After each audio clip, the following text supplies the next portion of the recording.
اعوذ باللہ من الشیطان الرجیم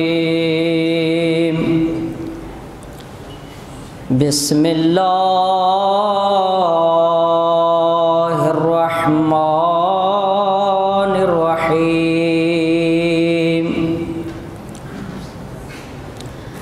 الحمد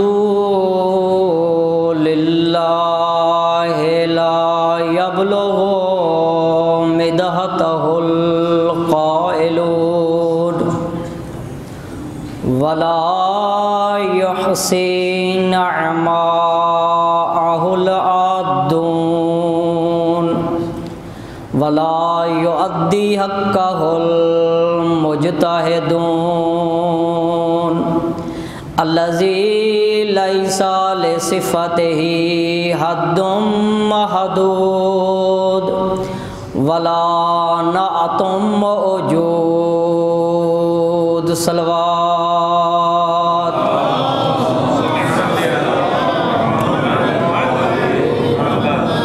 ثم الصلاة والسلام على افضل سفرائه واکمل انبیائه واتم رسله ابی القاسم محمد المصطفى صلوات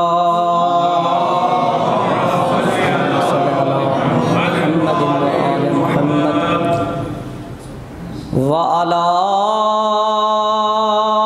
أخيه ووزيره ووصيه وابن عمه علي بن أبي طالب أمير المؤمنين وإمام المتقين صلوات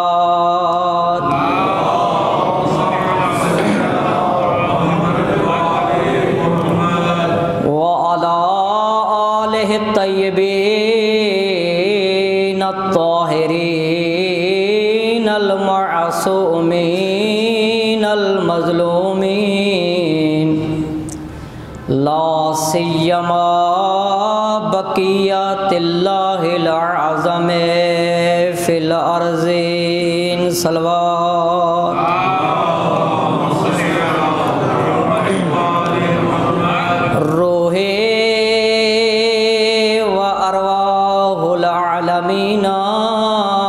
لتراب مقدمه الفداء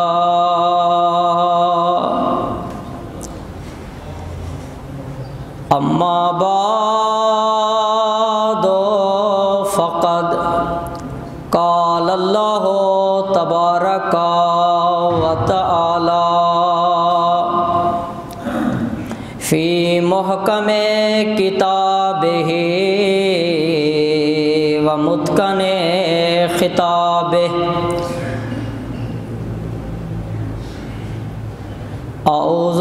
باللہ من الشیطان الرجیم بسم اللہ الرحمن الرحیم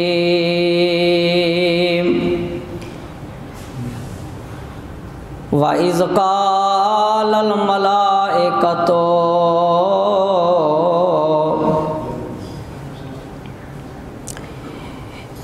ان اللہ اصطفاکی وطہرکی واصطفاکی علی نساء العالمین وقال اللہ تبارک وتعالی لخلیلہ الابراہیم قال انی جائلک للناس اماما قال ومن ذریتی قال لا ینال احد الظالمین صدق اللہ العلی العظیم صلوات۔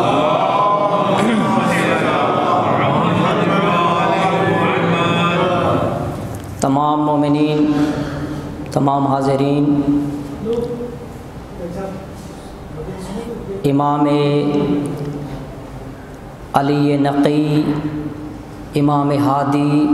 علیہ الصلاۃ والسلام کی بارگاہ میں مل کر توسل کرتے ہیں۔ توسل کے وہ جملات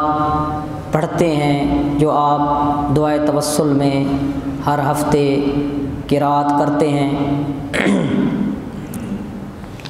تاکہ امام سے ہمارا دامن متمسک رہے اور امام کے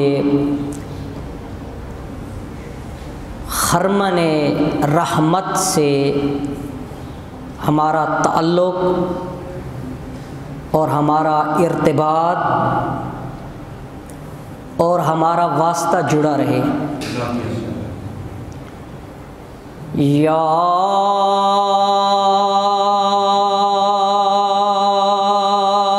ابا الحسن،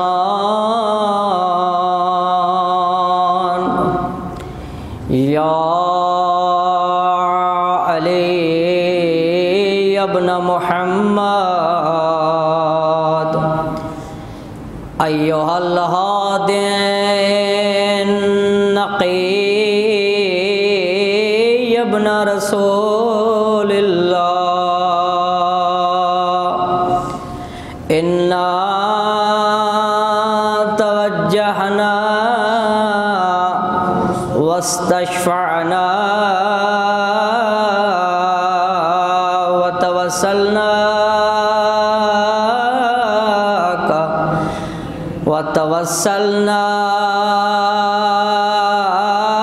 بك إلى الله يا أبا الحسن، يا علي ابن محمد، يا أيها الهادي النقي يا ابن رسول الله،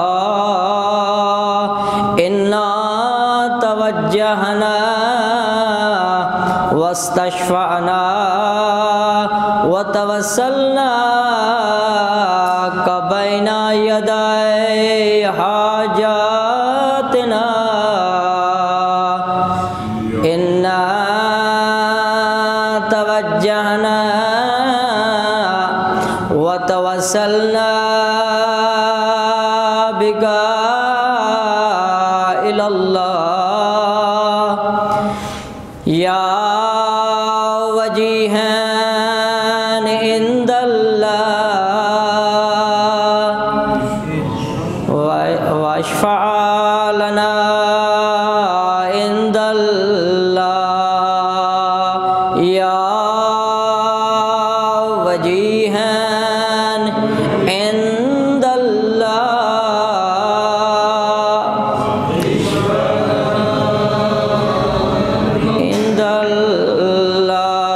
يا وجيها عند الله، اشفع لنا عند الله بحق جدتك المظلومات المحرومة، اللهم صل على محمد وآل محمد صلوات۔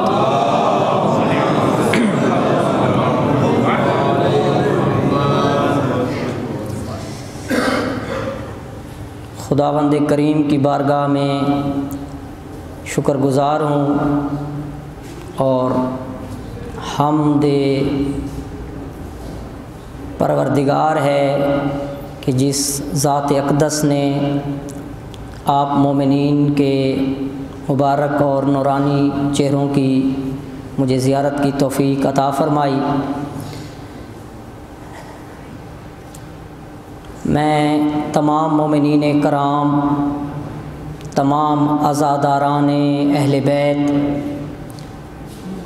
رہبر معظم انقلاب آیت اللہ العظمیٰ سید علی خامنائی،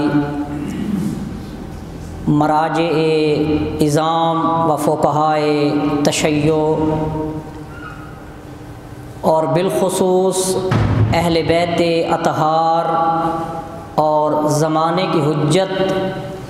مہدی برحق یوسف زہرا امام المنتظر کی خدمت میں 10ویں معصوم امام اور اللہ کی 12ویں حجت اور معصوم ہستی حضرت امام علی نقی الہادی علیہ الصلاۃ والسلام کی شہادت کی مناسبت سے تعزیت و تسلیت عرض کرتا ہوں۔ خدا سے دعا ہے کہ امام زمان حجت برحق مہدی دوران ہماری اس تعزیت اور تسلیت کو اپنی بارگاہ میں قبول فرمائیں، اور پروردگار عالم ہماری اس ادنا سی کوشش اور اس ادنا سی محفل و مجلس کو اپنی بارگاہ میں عبادت اور اطاعت کے طور پر قبول فرمائے۔ محمد و آل محمد کی ذوات پر بلند آواز سے صلوات پڑھیے۔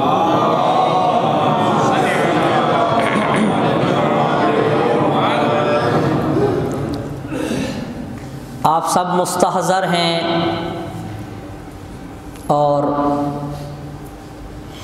جانتے ہیں اس امر کو کہ آج سلسلہ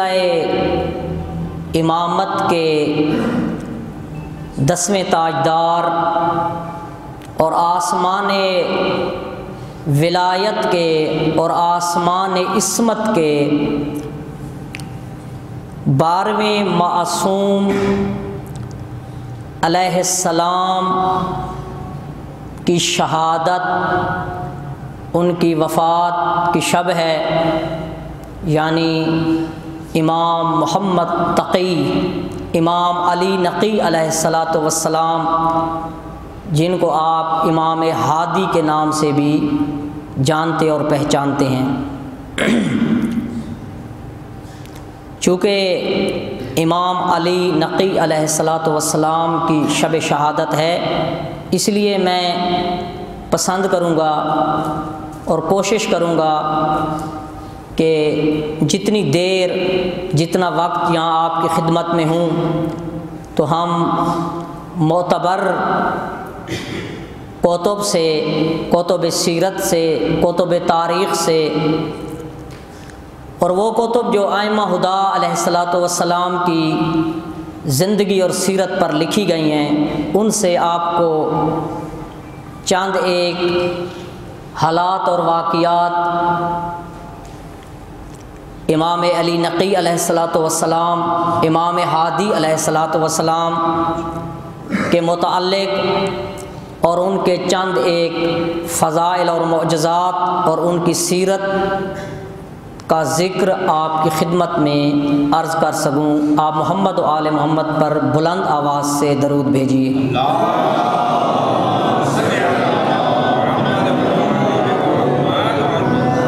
میری کوشش یہ نہیں ہوتی کہ میں فن خطابت کا اظہار کروں، شاید میں خطیب ہوں بھی نہیں، میں ایک مدرس ہوں۔ کوشش ہماری یہ ہوتی ہے کہ ائمہ ہدی کی زندگیوں کے صحیح حالات منبر پر بیان نہیں ہوتے،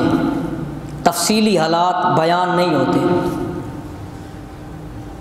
اور ائمہ ہدی کے معجزات اور کمالات کو تعلیمی شکل میں، مکتبی شکل میں پیش نہیں کیا جاتا۔ ہم لوگ خطباء، ذاکرین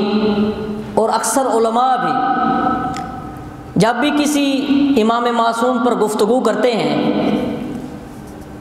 ان کی شہادت یا ولادت کی مناسبت سے، تو عموماً دیکھنے میں یہی آتا ہے کہ اپنی عقیدت اور ارادت کی باتیں کرتے ہیں،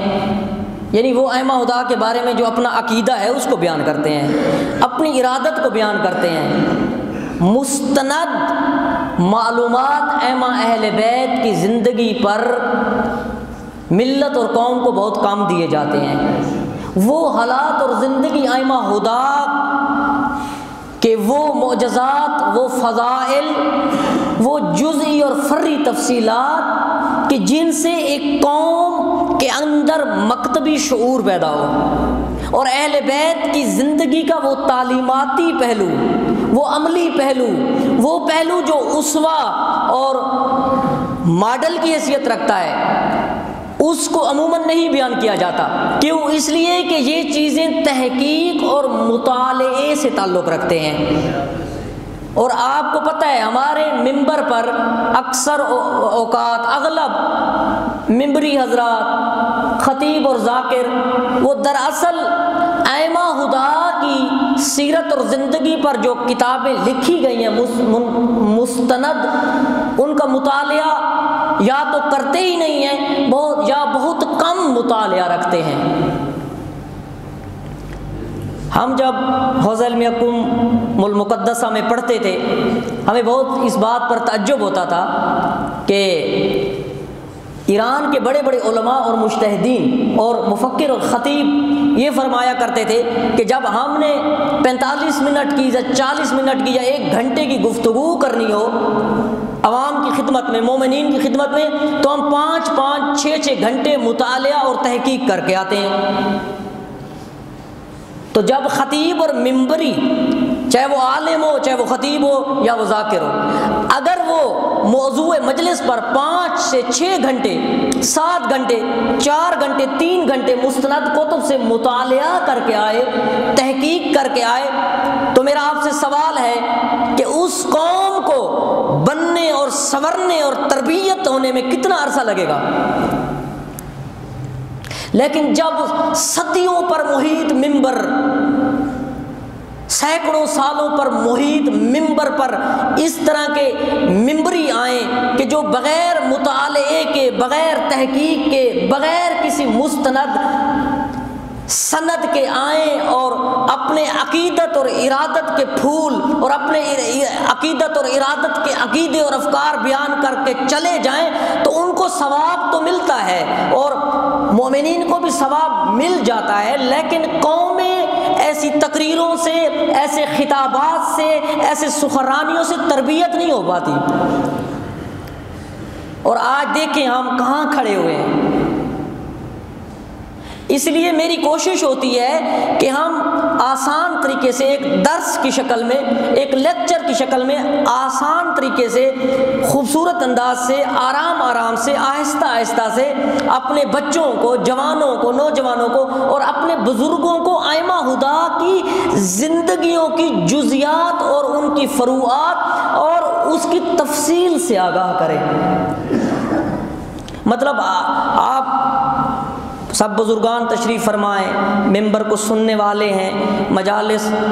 سماعت فرماتے ہیں، کئی سالوں سے آپ عزادار امام حسین ہیں اور ائمہ ہدیٰ علیہ الصلوۃ والسلام کے واقعات اور حالات کو سنتے رہتے ہیں۔ آج بھی اگر آپ جا کر پوچھیں اپنے گھر میں بچوں سے، اپنی خواتین سے، محلے کے لوگوں سے، مومنین سے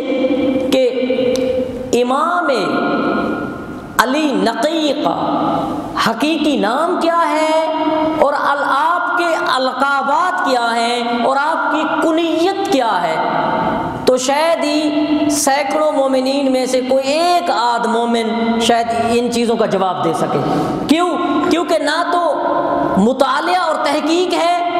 خود اکثر لوگ ائمہ ہدیٰ کی زندگیوں پر کتابوں کا مطالعہ نہیں کرتے۔ کتابیں میسر ہیں، عربی میں میسر ہیں، فارسی میں میسر ہیں، الحمدللہ آج ائمہ ہدیٰ کی زندگیوں پر اردو میں بہت بے شمار اور مستند کتابیں ترجمہ ہو چکی ہیں۔ اور دوسرا یہ کہ مومنین آتے ہیں مجالس میں،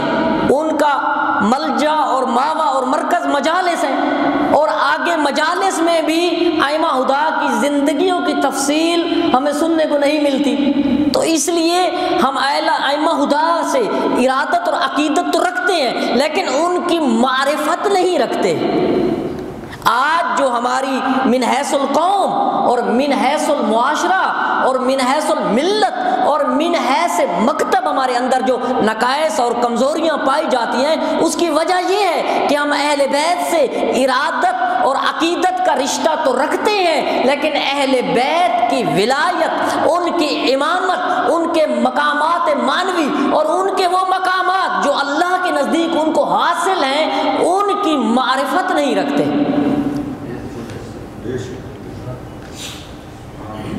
تو میں چاہتا ہوں کہ میں آپ کی خدمت میں 10ویں معصوم امام اور 12ویں اللہ کی حجت اور 14 معصومین میں سے 12ویں معصوم حضرت امام علی نقی کی زندگی اور ان کی زندگی کی تھوڑی جزیات آپ کی خدمت میں عرض کر سکوں۔ محمد و آل محمد پر صلوات پڑھیے۔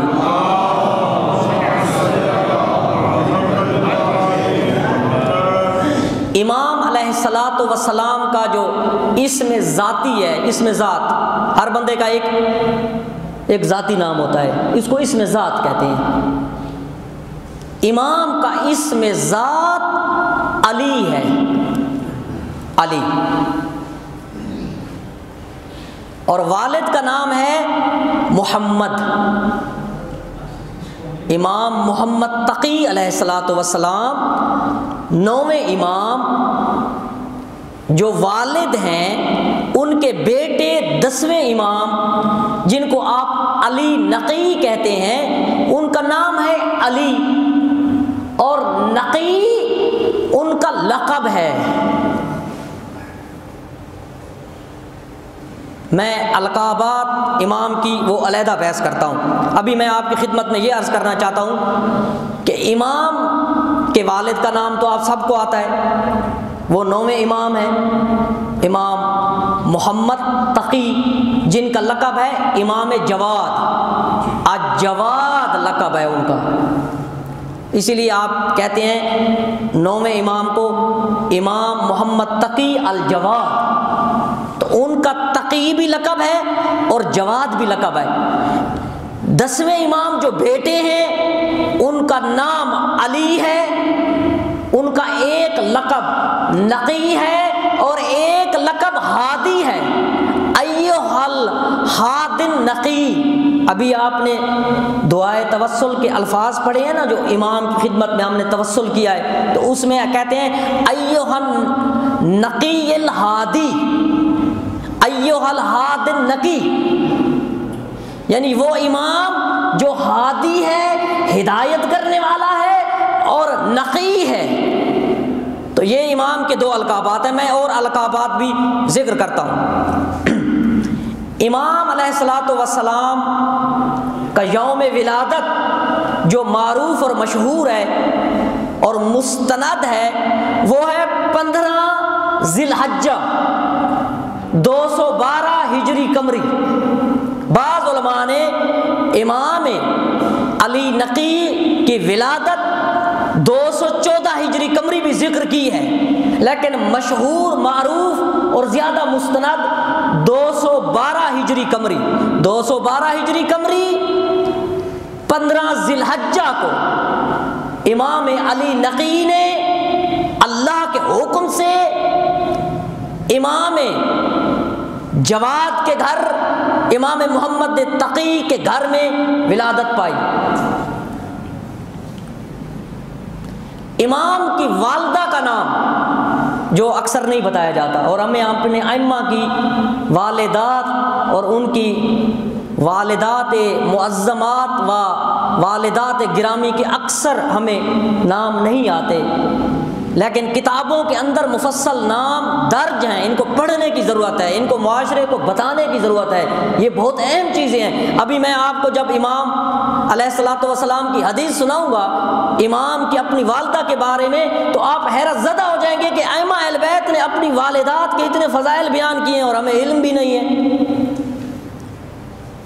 امام علیہ الصلاۃ والسلام کی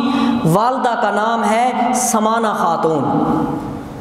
امام علی نقی کی والدہ کا نام سمانہ خاتون ہے، لیکن بعض مؤرخین نے ذکر کیا ہے کہ امام کی والدہ کا یا تو دوسرا نام ہے یا نہیں، یہ صحیح نام ہے یہی، اور وہ جو ذکر کیا گیا وہ کیا گیا سوسن۔ بعض تواریخ میں امام کی والدہ کا نام سمانہ ذکر ہوا ہے، بعض سیرت کی اور تواریخ کی کتاب میں سیدہ سوسن ذکر ہوا ہے۔ لیکن مہم نقطہ یہ ہے کہ چاہے ان کا نام سوسن ہو یا سمانہ خاتون ہو یا یہ دونوں نام بی بی کے رکھے گئے ہوں، مہم یہ ہے نقطہ کہ سیدہ سمانہ خاتون اپنے زمانے کی تمام خواتین سے سب سے زیادہ عبادت گزار، عاشقہ مصلی، عاشقہ اطاعت خدا، عاشقہ عبادت الہی، اور اپنے زمانے کی تمام خواتین سے زیادہ بافضیلت، باتقویٰ، پرہیزگار، صاحب عفت خاتون اور صاحب شرف و عزت خاتون تھی۔ اور سب سے بڑھ کر حضرت سمانہ خاتون کی فضیلت یہ ہے کہ حضرت سیدہ سمانہ خاتون ایک معصوم ہستی کی زوجہ ہیں اور ایک معصوم امام کی والدہ ہیں۔ محمد و آل محمد پر صلوات پڑھیے۔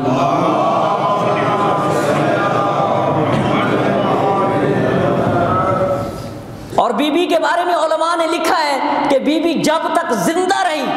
مقام ولایت کی عارفہ تھی، مقام ولایت اور امامت کو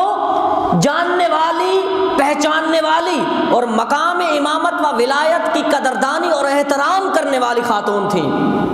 اور مدافع ولایت و امامت تھی۔ لہذا خود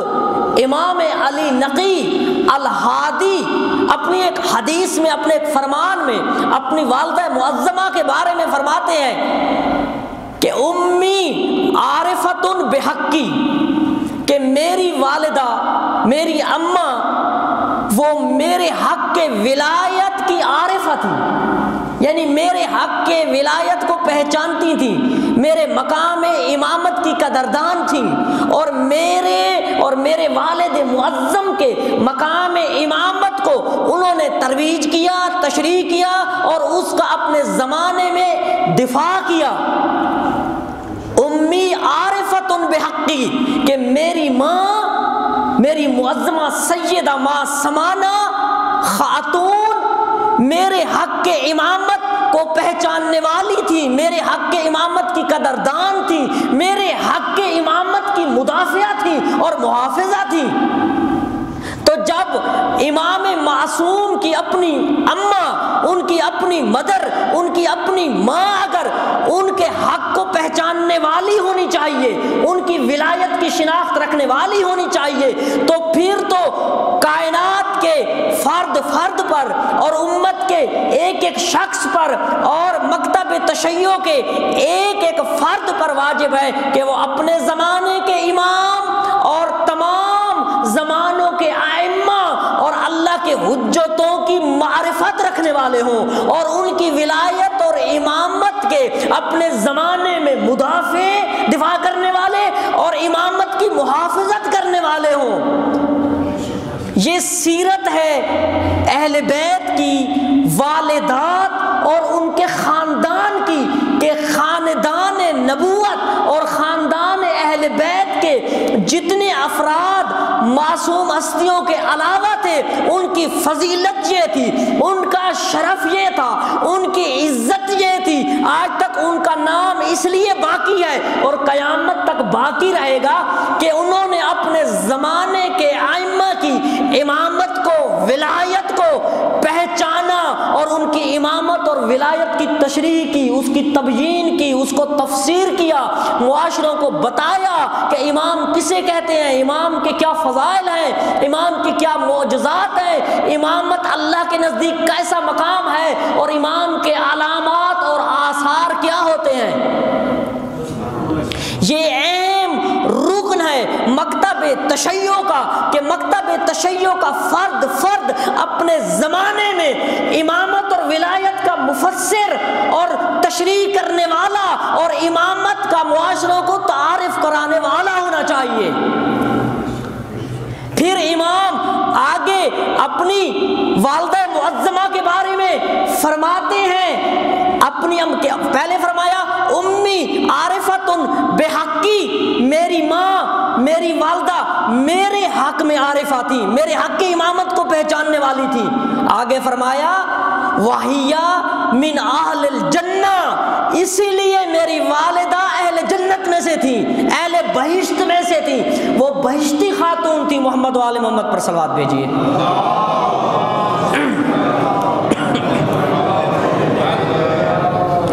پھر امام آگے اپنی والدہ کے فضائل اور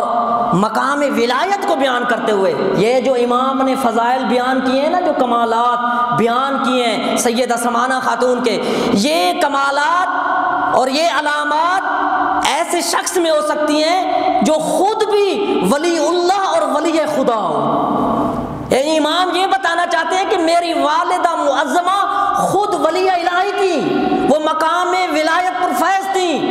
وہ صاحب ولایت تھی، وہ ایک معمولی خاتون نہیں تھی۔ پھر امام فرماتے ہیں کہ میری والدہ وہ معظمہ خاتون ہے کہ میری والدہ کی زندگی میں کبھی شیطان نے ان پر غلبہ نہیں کیا تھا، وہ کبھی شیطان کے وسوسے میں اپنی زندگی میں آئی ہی نہیں تھی۔ اور یہ جملہ یہ بتاتا ہے کہ معصوم کی والدات بھی معصومہ ہوتی ہیں، کیونکہ جس کے بارے میں امام ضمانت دے رہے ہیں، امام کہہ رہے ہیں کہ میری والدہ وہ ہیں کہ پوری زندگی میں شیطان کو یہ قدرت نہیں رہی کہ شیطان میری والدہ کو وسوسہ کر سکے یا میری والدہ کے افکار اس کے قلوب میں وسوسہ ڈال سکے۔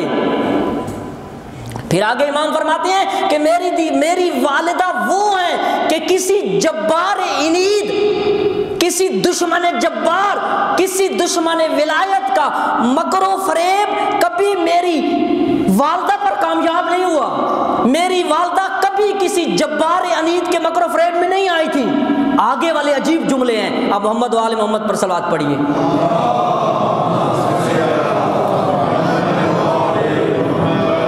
آگے امام اپنی والدہ معظمہ کے بارے میں فرماتے ہیں، اتنا ٹائم نہیں ہے جو میں ان جملوں کی تشریح کروں، وگرنہ یہ جملے اتنے پرمعنی پرمغز اور اتنے وسیع ہیں کہ انسان فقط انہی پر ایک مجلس پڑھ سکتا ہے، انہی جملوں پر جو اپنی والدہ معظمہ کے بارے میں امام علی نقی نے فرمائے۔ حجت خدا اپنی والدہ کی تعریف کر رہا ہے، حجت خدا اپنی والدہ کی کمالات بیان کر رہا ہے۔ حجت خدا جب کسی کی کمالات کو بیان کرتا ہے تو وہ آگے والا شخص جس کے کمالات بیان ہو رہے ہیں وہ اللہ کا ولی ہوتا ہے، وگرنہ حجت خدا اتنا اس کے پاس ٹائم نہیں ہوتا، اتنا وہ ہماری طرح فارغ نہیں ہوتا کہ وہ ہر قص و نقص کے بارے میں گفتگو کرتا رہے۔ جس کے بارے میں معصوم گفتگو کرے، جس کی تعریف معصوم کرے، جس کے فضائل معصوم بیان کرے، یعنی حکم خدا ہے کہ اس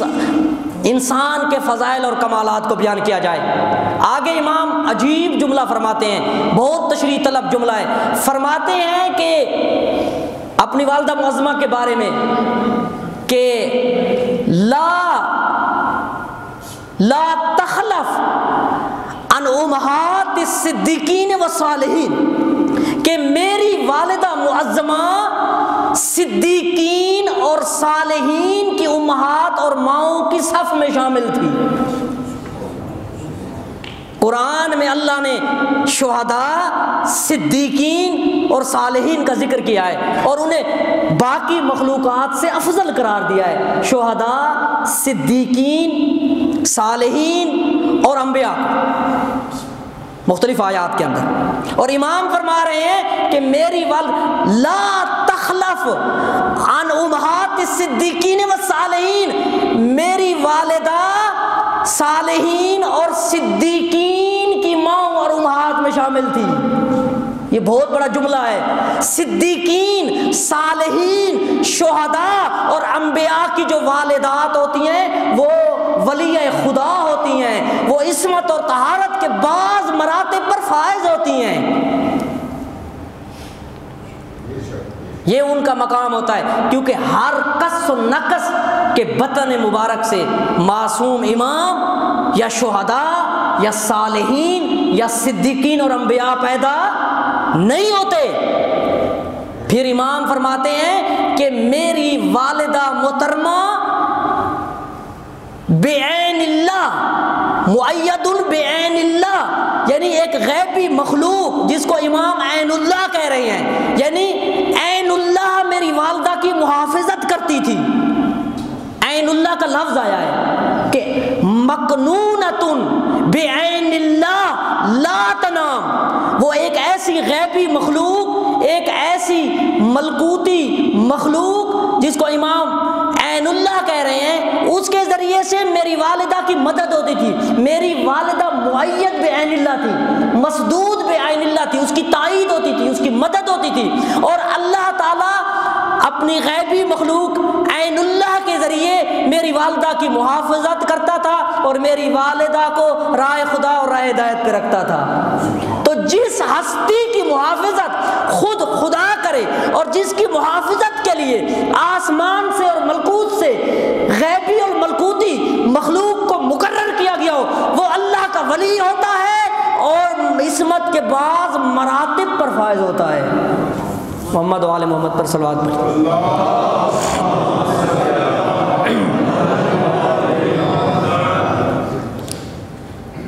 امام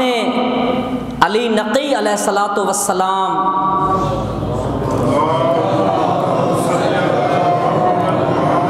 اور امام محمد تقی الجواد علیہ الصلاۃ والسلام کو عسکریین بھی کہا گیا ہے۔ عسکریین یعنی دو عسکری، جیسے حضرت امام حسن اور امام حسین کو حسنین کہا گیا ہے نا، اور رسول اللہ کے نواسے ہونے کی جہت سے سبتین کہا گیا ہے۔ حسنین یعنی بڑا حسن اور چھوٹا حسن، حسین بھی چھوٹا حسن، ایک حسن اور ایک چھوٹا حسن، یعنی دونوں وہ حسن تھے یا دونوں حسین تھے، اس لیے ان کو حسنین کہا گیا، یعنی دونوں حسن، دو حسن، حسنین یعنی دو حسین، یعنی امام حسن اور امام حسین دونوں حسن تھے اور دونوں حسین تھے، اس لیے کہے حسنین، دو حسن دو حسین۔ اسی طرح امام حسن اور امام حسین کو دونوں کو ملا کر سبتین کہا گیا ہے۔ سبتین یعنی دو رسول اللہ کے سبت، دو نواسے، سبتین رسول اللہ کے دو نواسے، مقرب ترین نواسے، مقرب ترین رشتہ رکھنے والے، سبتین حسنین۔ اسی طرح امام محمد جواد کو، امام محمد تقی الجواد اور امام علی نقی الہادی کو، دونوں کو عسکریین کہا گیا ہے۔ عسکریین کیوں کہا گیا؟ دو عسکری، اس کی وجہ یہ بیان کی ہے کہ امام کو عباسی خلیفہ متوکل عباسی کے زمانے میں امام محمد تقی علیہ السلام کو سامرہ بلایا گیا تھا، امام کو مجبور کر کے سامرہ بلایا گیا، مدینہ سے سامرہ، سامرہ بھی کہتے ہیں، سامرہ بھی کہہ سکتے ہیں، لیکن اصل نام ہے سرہ من رائے۔ سرہ من رائے کو جب اس کی شارٹ فارم بناتے ہیں، جب اس کا مخفف بناتے ہیں تو وہ بن جاتا ہے سامرہ، سامرہ، اصل میں سرہ من را یا سرہ من رائے، اصل نام یہ ہے، لیکن مخفف کر کے سامرہ۔ دراصل سامرہ کا دوسرا نام عسکر ہے، سامرہ کا دوسرا نام، اس شہر کا نام ہے عسکر۔ عسکر کہتے ہیں لشکر کو، فوج کو۔ چونکہ خلیفہ معتصم باللہ بغداد سے اپنے دارالحکومت کو چھوڑ کے اس نے سامرہ کو اپنا دارالحکومت بنا لیا تھا، اور اپنی فوج اور لشکر سمیت وہ سامرہ میں داخل ہو گیا، تو سامرہ کا دوسرا نام عسکر پڑ گیا اس لشکر اور فوج کی وجہ سے۔ اور چونکہ ائمہ اہل بیت میں سے ان دو معصوم ہستیوں کو سامرہ بلایا گیا، عسکر بلایا گیا، اور امام علی نقی علیہ الصلوۃ والسلام نے اپنی زندگی کے آخری 20 سال شہادت تک سامرا میں گزارے، اکثر میں گزارے، عسکر۔ اسی لیے امام علی نقی علیہ الصلوۃ والسلام 10ویں امام اور 11ویں امام ان کے بیٹے امام حسن عسکری، دونوں کو عسکریین کہا گیا، 2 عسکری، کیونکہ وہ عسکر میں رہتے تھے، سامرا میں رہتے تھے۔ اس کی ایک اور وجہ بھی لکھی گئی ہے، یہ لکھی گئی ہے کہ دراصل سامرا شہر کا دوسرا نام عسکر نہیں تھا، سامرا تو بہت بڑا شہر ہے، بلکہ اس کے اندر ایک محلہ ہے اور اس محلے میں اس کو چھاونی بنایا گیا، معتصم نے اپنی فوج اور لشکر کی چھاونی بنائی، لہذا وہ محلہ سامرا کے اندر عسکر کے نام سے مشہور ہوا، اور اس محلے میں امام علی نقی اور امام حسن عسکری کو رکھا گیا، اس میں ان کو گھر دیا گیا اور وہ وہاں پہ ہی ساری زندگی رہتے رہے، اسی لیے دو معصوم اماموں کو عسکریین کہا گیا۔ یہ وجہ ہے کہ جب آپ کہتے ہیں امام حسن عسکری، نام تو حسن ہے، عسکری لقب ہے اس شہر کی وجہ سے، اس میں رہائش کی وجہ سے، اس میں زندگی بسر کرنے کی وجہ سے، لیکن یہ تو ہمیں پتہ ہے کہ 11ویں امام کو عسکری کہا گیا ہے، لیکن عموماً یہ نہیں بتایا جاتا کہ 10ویں امام کو بھی عسکری کہا گیا ہے، 10ویں امام کا بھی ایک لقب عسکری ہے، اور امام اپنے زمانے میں دونوں امام کو عسکری جین کہا جاتا تھا۔ امام علی نقی علیہ الصلوۃ والسلام کا ایک لقب جو مستند ہے اور کتب تواریخ میں اور سیرت میں آیا ہے، اہل سنت کے علماء نے بھی ذکر کیا اور اہل تشیع کے علماء نے بھی ذکر کیا ہے، تذکرۃ الخواص ابن جوزی نے اس کو ذکر کیا ہے، طلحہ شافعی نے اپنی مناقب میں اس کو ذکر کیا ہے، الفصوص المہمہ میں یہ ذکر ہے، اور الارشاد اور ہماری جتنی بھی سیرت کی اور ائمہ کی زندگی پر لکھی گئی اور تاریخ اسلام کی کتابیں ان میں لکھا گیا ہے کہ امام کا ایک لقب عالم تھا، عالم آل محمد۔ کیونکہ آپ اپنے زمانے کے تمام علماء سے زیادہ علم رکھتے تھے، اس لیے آپ کو عالم آل محمد کہا گیا، اور اس کے علاوہ آپ کا چوتھا لقب فقیہ تھا، فقیہ، علم فقہ کا استاد، علم فقہ کا ماہر، فقیہ آل محمد آپ کو کہا جاتا تھا۔ آپ کے اکثر صحابی اور آپ کے شاگردان اور اہل سنت کے وہ علماء جو امام علی نقی سے علم پڑھتے تھے، وہ آپ کو اکثر عالم آل محمد کہہ کے پکارتے تھے یا فقیہ آل محمد کہہ کر پکارتے تھے۔ فقیہ آل محمد کیوں کہہ کر پکارتے تھے؟ کیوں امام کا لقب فقیہ تھا؟ کیونکہ اپنے زمانے کے تمام فقہا سے فقہ کا علم امام علی نقی اس علم میں افضل تھے، وہ علم سب سے زیادہ جانتے تھے، اور عالم اسلام کے تمام فقہا آتے تھے اور امام علی نقی علیہ الصلوۃ والسلام سے فقہ پڑھتے تھے اور فقہ کو سمجھتے تھے۔ ایک اور لقب امام کا ہے طیب، یعنی پاک اور طاہر، ایک اور لقب کتب تواریخ میں امام کا لکھا گیا ہے، وہ الہادی ہے، جو بہت مشہور ہے۔ ہادی اور نقی بہت مشہور ہیں، ہمارے زمانوں میں یہ القابات مشہور ہیں، انہی القابات سے امام کو پکارا جاتا ہے۔ بعض اوقات ہمیں 2 القابات ہمارے اوپر اتنے غالب آ جاتے ہیں کہ ہمیں امام کا ذاتی اسم جو ہے وہ آتا ہی ہمارے بچوں کو نہیں آتا، خواتین کو نہیں آتا، ہم میں سے بہت سوروں کو یہ پتہ نہیں ہے کہ امام کا نام علی ہے، اور اس لیے ہم کہتے ہیں علی نقی، الہادی، لیکن امام کے یہ سارے القابات ہیں، اور یہ القابات دراصل ہر لقب جو ہے وہ امام کی ذات میں پوشیدہ اور موجود ایک کمال اور فضیلت کو بیان کرتا ہے۔ یہ صفتی نیم ہے، یہ صفتی نام ہے، یہ صفتی اسم ہے، اور پرانے زمانوں میں یہ رواج تھا عرب کے اندر کہ ایک شخص کا ایک ذاتی نیم ہوتا تھا اور ذاتی نیم کے علاوہ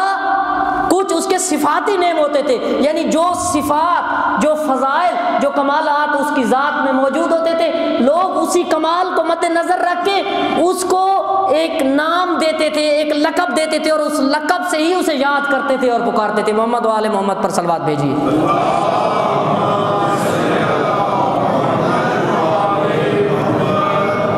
امام کی شہادت اور وفات وہ ہے 3 رجب المرجب 1457 ہجری قمری بھی ذکر ہوئی ہے، لیکن معتبر ہے 254 ہجری قمری۔ 212 ہجری قمری میں امام پیدا ہوئے یا 214 ہجری قمری میں؟ 254 ہجری قمری میں امام کی وفات اور شہادت ہے۔ امام کی کل زندگی 41.5 سال بنتی ہے، بعض علماء کے نزدیک 42 سال، یعنی عین جوانی میں امام کو مسموم کیا گیا، زہر دی گئی، شہید کی عین جوانی۔ 40 41 42 سال کا انسان پکا جوان ہوتا ہے، بوڑھا نہیں ہوتا، جوان ہوتا ہے۔ عین جوانی میں امام علی نقی، امام ہادی، امام طیب، امام عالم آل محمد، امام فقیہ آل محمد کو 41 سال کی عمر یا 41.5 یا زیادہ سے زیادہ 42 سال کی عمر میں آپ کو زہر دیا گیا، مسموم کیا گیا۔ امام کی کل مدت امامت 33 سال ہے، مدت امامت 33 سال، کل عمر 41 یا 42 سال۔ اور امام اپنے والد حضرت امام محمد تقی کے ساتھ شیخ مفید کی روایت کے مطابق 8 یا 8.5 سال امام کی زیر تربیت رہے، امام کی آغوش میں رہے، امام کے ساتھ زندگی بسر کی۔ پھر امام علیہ السلام کی شہادت ہوئی تو امام علی نقی علیہ السلام کو منصب امامت ملا، منصب ولایت پر براجمان ہوئے، اور باقاعدہ نص صریح کے ذریعے امام منتخب اور امام معین ہوئے۔ یہ یاد رکھنے کی چیزیں ہیں، ہمارے بچوں کو یاد ہونی چاہیے کہ امام علی نقی کی کل عمر کتنی ہے؟ میرے ساتھ آپ دہرائیں، 41 یا 42 سال۔ مدت امامت کتنی ہے؟ 33 سال۔ مدت امامت 33 سال۔ کب پیدا ہوئے؟ 212 ہجری قمری، ماشاءاللہ۔ کب وفات اور شہادت ہے؟ 254۔ بعض کتابوں میں 257 لکھی گئی ہے، لیکن معتبر زیادہ قرائن اور شواہد جس کے زیادہ ہیں وہ 254 ہجری قمری ہے۔ امام نے اپنی زندگی کے آخری 20 سال اور کچھ مہینے سامرا عسکر میں گزارے، اور امام کی شہادت ادھر ہی ہوئی، اور 227 ہجری قمری میں امام کو مدینے سے مجبور کر کے سامرا لایا گیا۔ امام نے مدینے سے ہجرت کی، سامرا تشریف لائے، لیکن امام کو مجبور کیا گیا۔ مجبور کس شخص نے کیا؟ عباسی بادشاہ، عباسی حاکم متوکل عباسی نے باقاعدہ خط لکھا اور حکم دیا یحییٰ بن ہرسمہ کو کہ جاؤ اور امام علی نقی کو مدینے سے گرفتار کر کے، راضی کر کے، مجبور کر کے، جیسے تیسے ہوتا ہے، ان کو ان کے خاندان سمیت، اہل بیت سمیت یہاں سامرا لے آؤ۔ اور امام مجبور ہو گئے کہ مدینۃ النبی کو چھوڑ کے وہ دور دراز سامرا۔ اور امام علیہ السلام کی جو لحد ہے، قبر مبارک ہے، وہ آج اسی گھر میں ہے جس گھر میں امام محلہ عسکر کے اندر جس گھر میں رہتے تھے، رہائش پذیر تھے، اسی گھر میں امام حسن عسکری نے امام علی نقی کو دفن کیا۔ اور امام کی ادھر ہی قبر مبارک ہے، جہاں آپ جاتے ہیں سامرا جاتے ہیں نا، اور عسکری جین دونوں ادھر ہی موجود ہیں، ادھر ہی قبر اطہر ہے، دونوں مقبرہ۔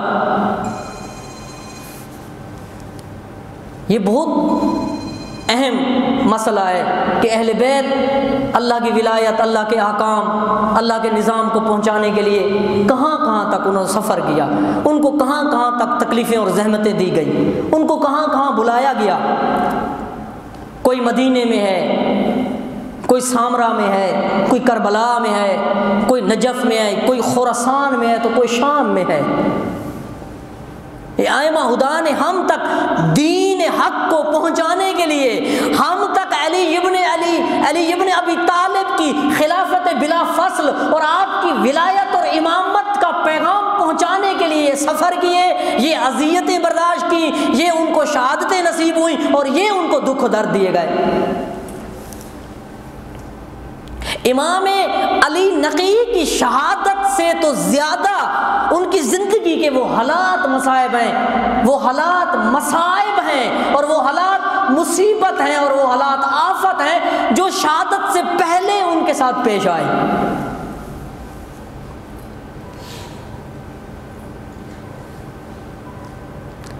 ائمہ ہدا کی زندگی کی تفصیل سے آگاہی ضروری ہے۔ امام علی نقی وہ امام ہیں جن کے بارے میں شیخ مفید نے لکھا ہے اور باقی ہمارے سیرت کے علماء اور تاریخ کے بزرگوں نے کہ امام علیہ الصلاۃ والسلام یہ وہ امام ہیں، یہ وہ اللہ کے ولی ہیں، یہ حجت خدا ہیں کہ امام محمد تقی کی شہادت کے بعد ان کی امامت پر کوئی اختلاف نہیں ہوا، ان کی امامت میں کوئی جھگڑا نہیں ہوا، ان کی امامت کے بارے میں بہت کم شیعان حیدر کرار اور اس زمانے کے ائمہ کے شیعہ شک و تردید کا شکار ہوئے ہیں، کیونکہ ہر امام کے بارے میں اس زمانے میں ایسے حالات تھے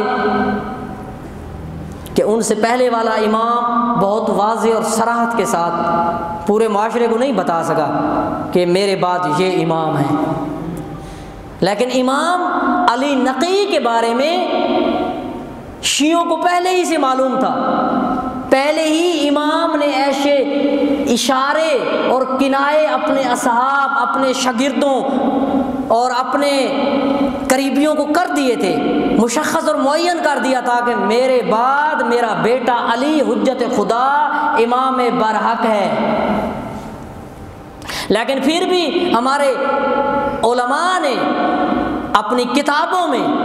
امام کی امامت پر نصوص کو ذکر کیا ہے، دلائل کو ذکر کیا ہے، تاکہ آئندہ آنے والی نسلوں اور آئندہ آنے والی صدیوں اور قیامت تک کے آنے والے شیعوں اور مسلمانوں کے لیے کسی امام کی امامت کے مسئلے میں انہیں کوئی شک و شبہ، شک و تردید اور ذرہ برابر بھی کسی قسم کا شک نہ رہے۔ ہمارے علماء نے مکتب تشیع اور ائمہ کے تعارف اور ائمہ کی امامت کے دلائل میں بڑی زحمات اور کوششیں کی ہیں اور اپنے زمانے کے حاکم اور بادشاہوں کے ہاتھوں سے بہت اذیتیں، بہت مشکلات کو سہا، دیکھا اور ہم تک مذہب حق کو پہنچایا۔ جو آپ کی یہ کتاب ہے الاصول من الکافی، اس میں امام علی نقی کی امامت پر 3 صریح نصوص ابو جعفر شیخ کلینی نے نقل کی ہیں۔ پہلی نص اور پہلی حدیث جو ہے وہ امام محمد تقی کے برجستہ ترین صحابی اور شاگرد جن کا نام ہے اسماعیل بن مہران سے نقل کی ہے۔ اسماعیل بن مہران کہتے ہیں کہ امام نے اپنی پوری زندگی میں، نویں امام نے، امام محمد تقی علیہ الصلوۃ والسلام نے اپنی پوری زندگی میں مدینے سے باہر 2 سفر کیے ہیں، ایک بغداد کا سفر اور ایک سامرا کا سفر۔ پہلا سفر جب امام کو بغداد بلایا گیا، جب امام کو بغداد میں بلا کے امام کو اذیتیں دی گئی، امام کو ڈرایا دھمکایا گیا، امام کو تہدید کیا گیا اور امام کو اپنی وہ فعالیتیں اور ایکٹیویٹیز کم کرنے کو کہا گیا کہ جو امام اپنے شیعوں میں کر رہے تھے، مسلمانوں میں کر رہے تھے، اور اپنی امامت اور خلافت کی بات کرتے تھے اور اپنے فضائل اور کمالات کو بیان کرتے تھے اور مکتب رسول اللہ اور مکتب علی کو جو امام پہنچاتے تھے۔ ایک بار خلیفہ نے خوف زدہ ہو کر امام کو بغداد بلایا تھا اور ایک بار وہ آخری سفر جو امام کو سامرا بلایا گیا، تو اسماعیل بن مہران کہتے ہیں کہ جب امام محمد تقی علیہ السلام کو پہلی بار جب بغداد کا سفر کرنا پڑا اور بغداد بلایا گیا تو میں امام کی خدمت میں حاضر ہوا اور میں نے گریہ کیا، رویا میں، اور میں نے کہا مولا میں آپ کی ذات کے بارے میں خطرہ محسوس کر رہا ہوں، مجھے آپ کی ذات کے بارے میں خدشہ ہے کہ پتہ نہیں آپ زندہ واپس آتے بھی ہیں یا نہیں، تو امر امامت میں ہماری رہنمائی فرمائیے، امر امامت میں ہم آپ کے بعد کس کی طرف رجوع کریں؟ یہ اسماعیل بن مہران نے امام سے عرض کی، تو وہ اسماعیل بن مہران کہتے ہیں کہ امام نے میری طرف ایسے آنکھ اٹھائی اور بڑے خوبصورت انداز میں ہنسے، تبسم کیا اور کہا کہ اسماعیل ابھی تیرا خدشہ جو ہے وہ صحیح ثابت نہیں ہوگا، ابھی تیری خدشے کی جگہ نہیں ہے، اور میں انشاءاللہ بغداد سے صحیح و سالم واپس آؤں گا۔ تو اسماعیل کہتے ہیں کہ میں مطمئن ہو گیا، میرا دل خوش ہو گیا، اور امام بغداد گئے، بغداد سے واپس آ گئے۔ پھر اسماعیل کہتا ہے کہ جب دوسری بار امام کو سامرا بلایا گیا، جب متوکل عباسی بادشاہ نے، عباسی حاکم نے جب ہمارے امام علی امام محمد تقی کو، نویں امام کو جب سامرا بلایا تو اس وقت پھر میں امام کی خدمت میں حاضر ہوا، تو میں نے امام سے پھر عرض کیا کہ اے حجت خدا، اے فرزند رسول، پھر آپ سفر میں جا رہے ہیں اور مجھے خدشہ ہے آپ کے بارے میں، تو امر امامت میں ہماری رہنمائی فرمائیے، امر امامت میں ہم آپ کے بعد کس کی طرف رجوع کریں، امر امامت کس کے سپرد ہے؟ تو راوی کہتا ہے کہ اب کی بار حضرت امام محمد تقی نے گریہ کیا، رونا شروع کیا، اور اتنا روئے کہ امام کی محاسن اور ریش مبارک آنسوؤں سے تر ہو گئی۔ پھر امام نے اپنے رومال سے اپنے آنسو اور داڑھی کو صاف کیا اور میری طرف متوجہ ہوئے اور متوجہ ہو کر کہا کہ اے اسماعیل، اب کی بار تیرا خدشہ ٹھیک ہے، اب کی بار تیرا خدشہ ٹھیک ہے، یعنی امام یہ کہنا چاہ رہے ہیں کہ اب میں واپس زندہ نہیں آؤں گا، اب میں واپس نہیں آؤں گا، اب میں جب جاؤں گا تو میری شہادت ہوگی اور مجھے مسموم کر کے شہید کیا جائے گا، مجھے قتل کیا جائے گا۔ تو امام نے فرمایا کہ اے میرے شیعو، اے اسماعیل، میرے بعد امامت میرے بیٹے علی کے سپرد ہے، اور تم امامت کے مسئلے میں اس کی طرف رجوع کرنا اور اس کی اطاعت کرنا۔ اور یہ ایسی نص ہے کہ جو تمام اہل تشیع کی مستند اور معتبر کتابوں کے اندر الاصول من الکافی، الارشاد شیخ مفید، اور اس کے علاوہ فرق الشیعہ کے اندر یہ حدیث، یہ نص اتھینٹک اور مستند طریقے سے اور معتبر راویوں کے ذریعے سے موجود ہے۔ اگر آپ مجھے اجازت دیں اور اگر وقت ہے تو میں ایک اور نص امام کی بارے میں بیان کرتا چلوں، نہیں تو ایک دو جملہ امام کی سیرت کے بارے میں اور ایک دو جملہ مصائب کا۔ نص ایک کافی ہے، 3 نصوص الاصول من الکافی میں وارد ہوئی ہیں، جن میں سے ایک نص میں نے آپ کی خدمت میں پیش کی ہے۔ نص اس حدیث کو کہتے ہیں جو کسی امام کا نام لے کر اس کی امامت کو بیان کیا جائے، اس حدیث کو کہتے ہیں نص، نص سے صریح، جس حدیث میں کسی معصوم امام نے دوسرے امام کا نام لے کر اس کی امامت اور اس کی ولایت اور اس کی حجیت کا ذکر کیا ہو۔ تو اس میں آپ دیکھیں کہ امام محمد تقی نے راوی کے سامنے، اسماعیل بن مہران کے سامنے، اپنے بیٹے علی نقی کا نام لے کر بتایا کہ وہ بات میرے بعد اللہ کی حجت اور امت پر اور میرے شیعوں پر اللہ کی طرف سے امام برحق ہیں، اور ہمارے تمام ائمہ کے بارے میں اس قسم کی نصوص موجود ہیں۔ اسی لیے ایسا نہیں ہے کہ ہم ائمہ کی امامت کو بغیر نصوص کے مانتے ہیں، نہیں، ہمارے پاس بہت ہی مستند اور معتبر نصوص موجود ہیں۔ محمد و آل محمد پر صلوات پڑھیے۔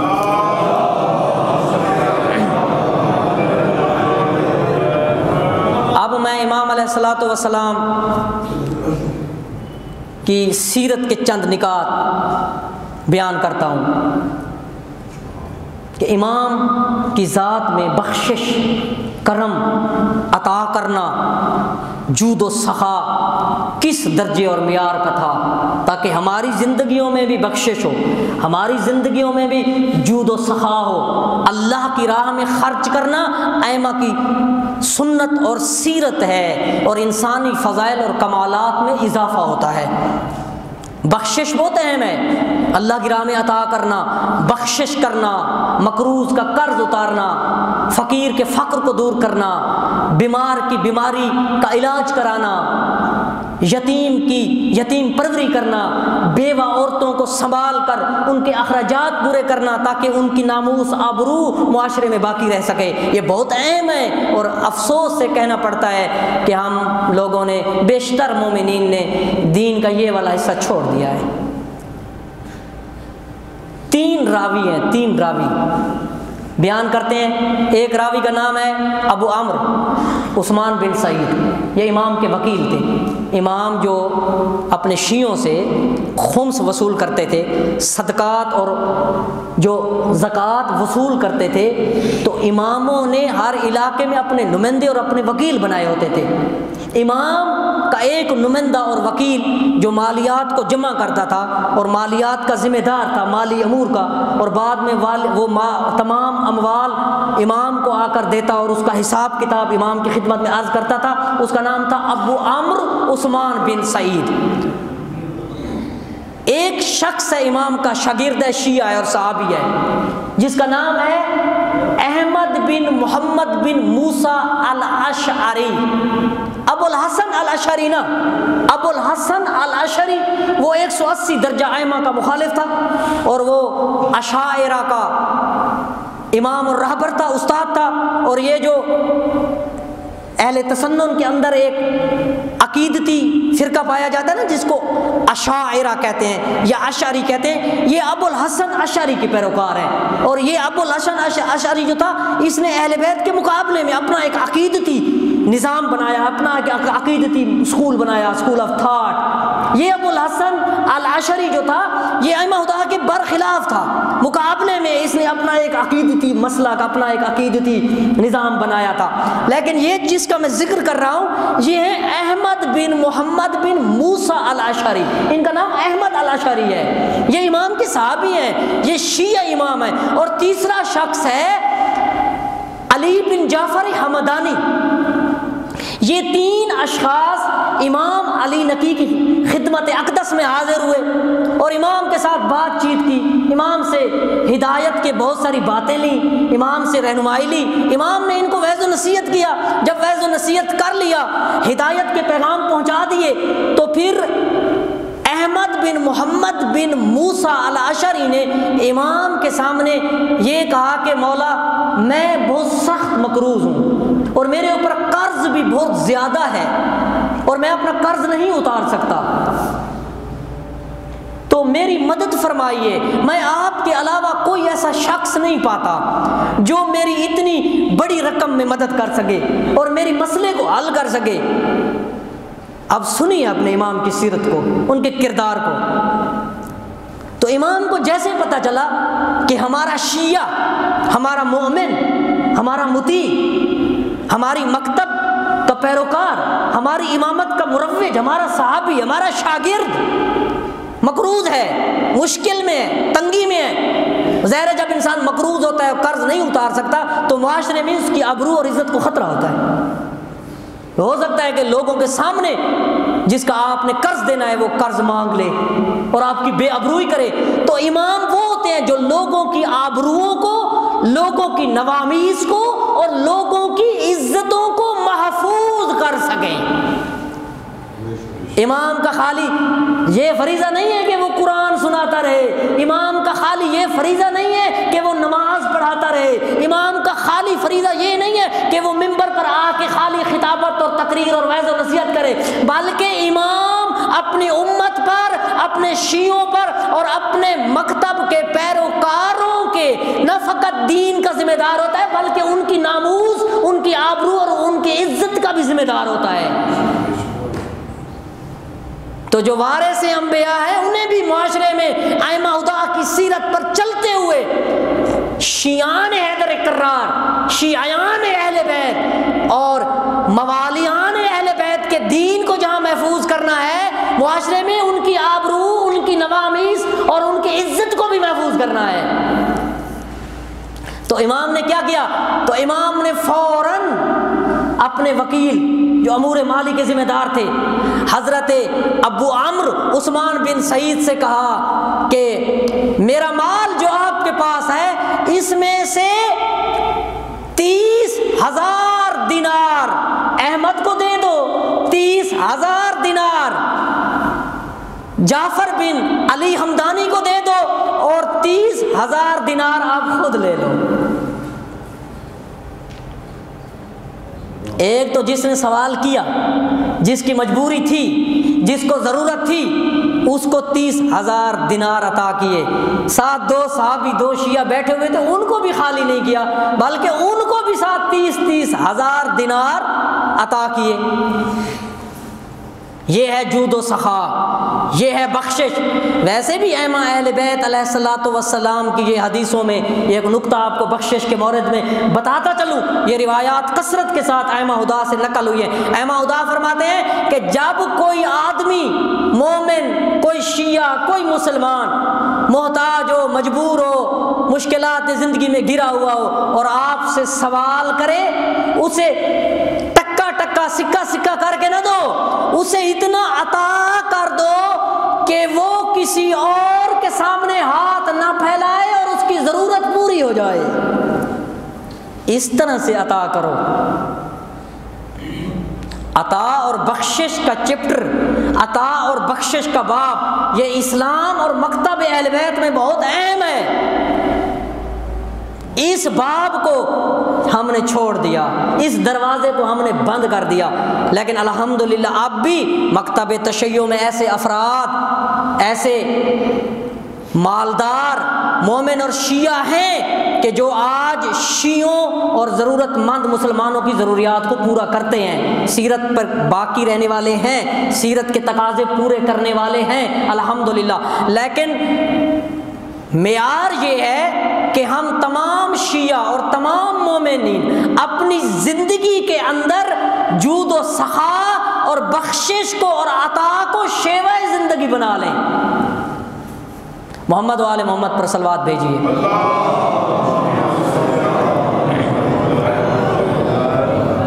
تو ائمہ ہدیٰ کی امامت، ان کی ولایت، ان کی معرفت اور ان کی سیرت اور ان کے کمالات کے باب میں بہت کچھ علماء کے سینوں میں اور کتب سیرت میں، کتب تواریخ میں اور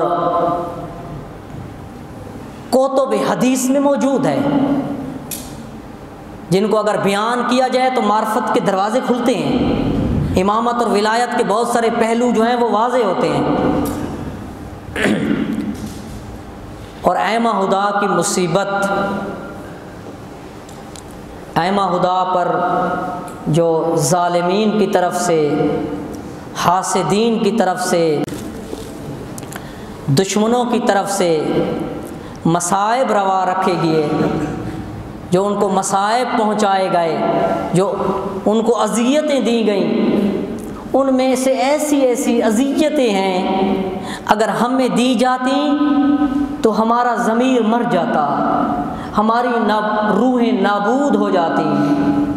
لیکن اللہ نے چونکہ ائمہ ہدیٰ اور انبیاء کو کمالات، معجزات اور صفات عالیہ عطا کی تھیں، ان کو اس طرح کی اذیتیں دی گئیں، بہت گھٹیا اور چھوٹی قسم کی اذیتیں، لیکن چونکہ وہ امام تھے، وہ حجت خدا تھے، وہ اللہ کے زمین پر خلیفہ تھے، ان کے ضمیر زندہ رہے، ان کی ارواح تابندہ اور تر و تازہ رہیں، خدا وگائے جو ائمہ اہل بیت کو شکنجے دیے گئے روحی، جو نفسیاتی حربے اختیار کیے گئے، اگر ہم میں سے کسی ایک شخص کو اس نفسیاتی حربے یا اس روحی شکنجے کا ایک عشر اشیر بھی پہنچایا جاتا تو ہمارے ضمیر مر جاتے، ہماری روحیں فنا ہو جاتی، ہم معاشروں میں زندہ رہنے کے قابل نہ رہتے۔ آپ اندازہ لگائیں، ایک امام کی مصیبت سنیں، اس کا اندازہ لگائیں کہ امام ایک حجت خدا ہے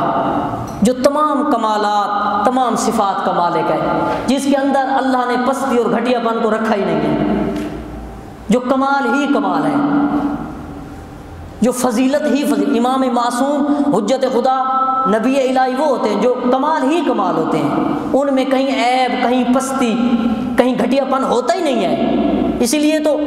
جناب امیر المومنین کا نام ہی علی رکھا گیا، علی الف سے، الف کا معنی ہوتا ہے بلندی، اور علی ایسی بلندی کو کہتے ہیں، ایسی بلندی، ایسی بلندی، ایسی بلندی کہ جو ایسے اوج اور بلندی پر ہو جو کبھی پستی کی طرف واپس لوٹے ہی نہیں۔ کبھی کسی امام کو جب شکنجے دیے گئے، ائمہ ہدیٰ کو جب کے سامنے گھٹیا رویے اختیار کیے گئے، تو مقابلے میں کبھی بھی امام نے گھٹیا رویہ اختیار کیا تھا؟ کبھی اس شخص کی سطح پر آ کے بات کی تھی؟ نہیں۔ کیوں؟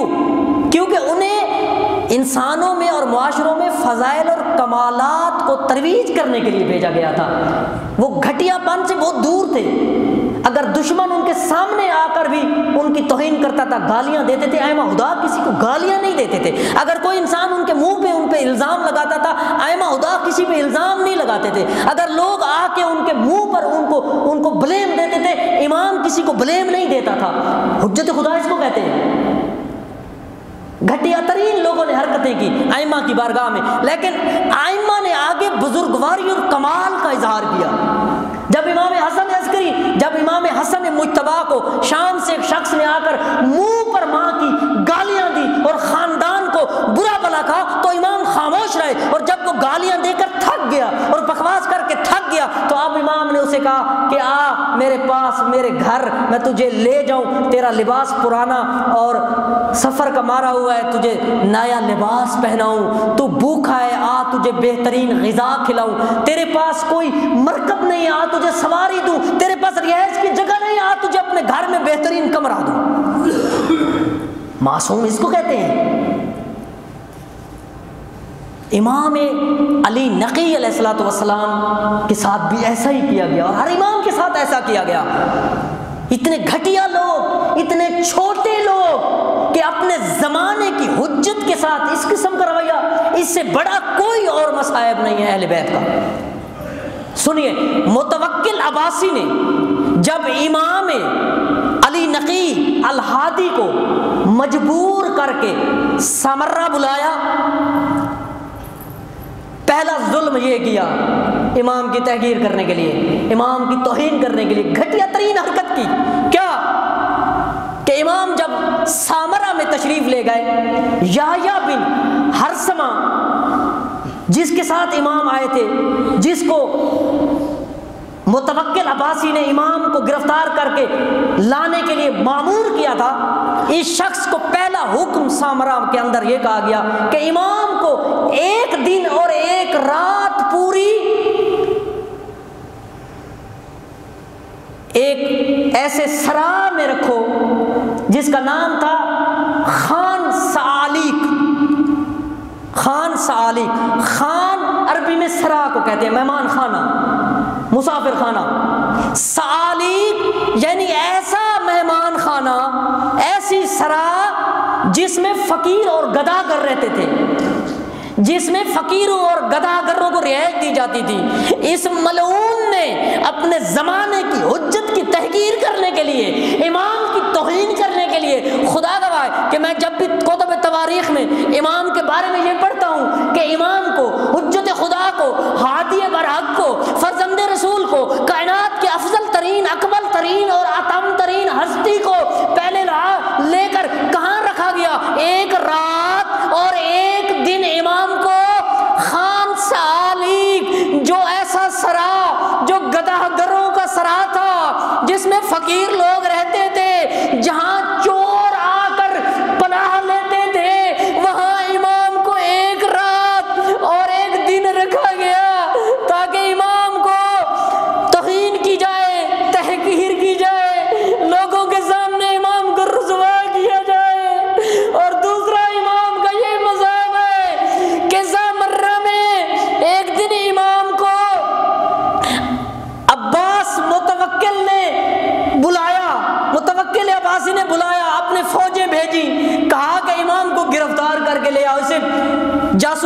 بتایا کہ امام کے گھر میں اسلحہ ہے اور امام کے گھر میں کچھ ایسی چیزیں ہیں جن سے وہ امر امامت کی ترویج کرتا ہے، اپنی خلافت کی تفسیر کرتا ہے۔ امام کے پاس غیر مربوط لوگوں کا آنا جانا ہے، امام ان کو خلافت اور خلافت کے خلاف بھڑکاتا ہے، حکومت کے خلاف بھڑکاتا ہے اور اپنی امامت کی ترویج کرتا ہے۔ تو ایک پورا لشکر، ایک فوج اور اوباش قسم کے لوگ امام کے گھر پہ ٹوٹ پڑے، امام کے گھر میں چھاپا مارا۔ انہوں نے کیا دیکھا؟ 10واں امام معصوم، حجت خدا، فرزند رسول، ایک کمرے کا دروازہ بند ہے جس کمرے کا فرش مٹی اور ریت سے بنایا گیا ہے۔ امام نے وہاں پہ کنکریوں کے اوپر اور ریت کے اوپر ایک بہت ہی سخت قسم کا لباس، کھردرا لباس، اونی لباس سے بھی تن کیا ہوا ہے، کنکریوں کے اوپر بیٹھے ہوئے ہیں، مصلی عبادت پر اور اللہ کی عبادت کر رہے ہیں۔ اس حالت میں ان اوباشوں نے امام کے گھر پہ چھاپا مارا، امام کے گھر پہ ٹوٹ پڑے، امام کے گھر کی خواتین پریشان ہوئی، اہل بیت کی خواتین میں گریہ شروع ہوا۔ کوئی خاتون گھر میں اس طرف کو بھاگی، کوئی خاتون گھر میں اس طرف کو بھاگی۔ امام کو اس حالت میں گرفتار کیا گیا اور یہ لوگ بہت بری حالت میں امام کو پکڑ کے متوکل کے دربار میں لے گئے۔ جس وقت امام کو متوکل کے دربار میں لایا گیا، متوکل عباسی ملعون کے ہاتھ میں شراب کا جام تھا اور محفل شراب سجی تھی۔ اس شخص نے امام کو اپنے پاس بلایا، بڑی بے قدری سے اپنے سامنے امام کو کرسی پر بٹھایا۔ امام جب کرسی میں بیٹھ گئے، سامنے حجت خدا بیٹھی ہے، سامنے اللہ کا معصوم امام بیٹھا ہے، سامنے فرزند رسول تشریف فرما ہے۔ اس بدبخت نے شراب کا جام اٹھایا، امام کی طرف بڑھایا اور کہا، فرزند رسول شراب پینے میں میری مدد کیجیے، شراب پینے میں میرا ساتھ دیجیے۔ امام کے چہرہ سرخ ہوا، چہرے پہ غم زدگی اور افسوس کے آثار ظاہر ہوئے، امام کی آنکھوں سے آنسو جاری ہوئے، ریح مبارک آنسوؤں سے تر ہوئی۔ امام اپنی جگہ سے عاجزی کے ساتھ، بے بسی کے ساتھ اٹھے اور کہا، اے متوکل، تجھے پتہ نہیں کہ میرا تعلق خاندان نبوت سے ہے، میرے گوشت اور خون میں شراب کا کوئی حصہ نہیں، ہمارے قریب تک کبھی شراب نہیں آئی، میں شراب پینے والا نہیں ہوں۔ اس قسم کے یہ بغیرت لوگ، اس قسم کے یہ گھٹیا لوگ ائمہ کے زمانے میں موجود تھے۔ اس کا شیوا تھا جو آخری خلیفہ تھا، آخری بادشاہ، وہ تھا معتز باللہ، جس کے زمانے حکومت میں معتمد عباسی نے امام کو مسموم کیا، زہر دیا۔ یہ معتز باللہ معتصم باللہ کا بھائی تھا، معتمد باللہ، جس نے امام کو زہر دیا تھا، امام مسموم ہوئے تھے اور اس کی دی ہوئی زہر سے امام شہید ہوئے تھے۔ یہ علماء اہل سنت نے بھی اس بات کو لکھا ہے، لیکن یہ معتصم باللہ اتنا گھٹیا انسان تھا کہ اس نے امام کو اپنے ساتھ عسکر میں، دربار میں رکھا ہوا تھا، ظاہری لحاظ سے یہ امام کی قدردانی کرتا تھا، لیکن اس نے طریقہ کیا اختیار کیا ہوتا؟ یہ اپنے درباریوں کو، وزیروں کو، مشیروں کو، خزانہ داروں کو یہ دنیاوی ریشم کے اور نازک لباس پہناتا تھا اور نازک لباس پہنا کے ان کو اپنی سواری کے ساتھ چلاتا اور بھگاتا تھا۔ تو یہ اتنا ملعون تھا کہ امام علی نقی علیہ السلام کو اس نے مجبور کیا کہ تم بھی میرے درباریوں، میرے وزیروں اور میرے مشیروں کے ساتھ یہی والا لباس پہنو اور میری سواری کے ساتھ بھاگو، میری سواری کے پیچھے چلو۔ الا لعنۃ اللہ علی القوم الظالمین سیعلم الذین